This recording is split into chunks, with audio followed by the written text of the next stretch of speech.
Hello people, here's a pulse beer I just put together. I figured I'd put a video. This is for a gent up in Washington State. Anyway, the lengths are 18 inches. I'm going to wipe them down here again, but 18 inches, so it's 1.5 feet. So he's got 6 foot of pole here. And then he's got two fronts that have 6-inch tubes on them, so it's a 7.5 foot plus tip length. So he wanted extra short for some of his backpacking or his travels, so versus 2 foot. You can see the grip here for tightening your poles together so you can crank your joints down right.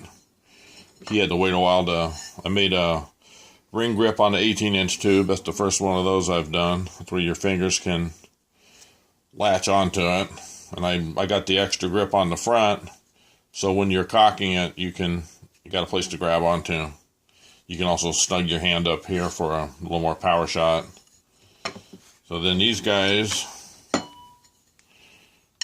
will hook together. And he'll tighten them up, and then you gotta kind of crank on them to get that last bit where I'm compressing the O-ring in there. Now your joint ain't gonna come apart. It's hard to crank the joint together without these straight grips. That's why I added those.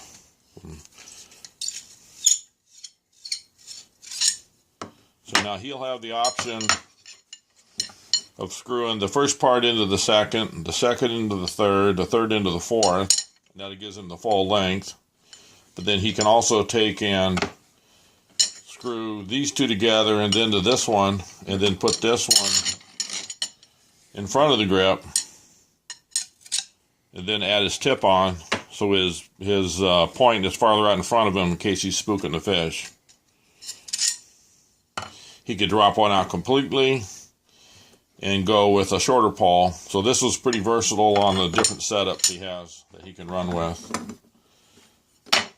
I gave him the loop in the middle so he can,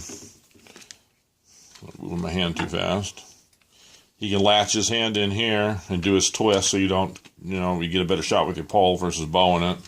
Or he can change the power level by going back here and doing a harder stretch. And it also gives them options on the different pole lengths. And he wanted a paralyzer, so there's a 12-inch paralyzer mounted to the tube. Then you got the standard flopper. So it's loose in the beginning here because you want it to catch, but after it catches, it'll pop out on that little indent, and then it'll hold out so you catch your fish, it won't just flop down and then your fish falls off. But once you latch it out, it stays there pretty well. So that's pretty solid. I got the pin a little longer versus trying to be cosmetic, where the end user can adjust the pin and ding it and bang on it and get the tuning right, because it will change over time. Then you got I turned this down, and then you got your tri-cut on there. And the reason I did that was it gives you less material you have to sharpen when you're floating and bouncing around in your boat. Okay, that's about it for that pulse beer. Take a look at the joint a little better. I don't know if that's... You can see I got the stub on the front for alignment, and then there's the O-ring that gets compressed and holds the joint together. So, okay, that's it.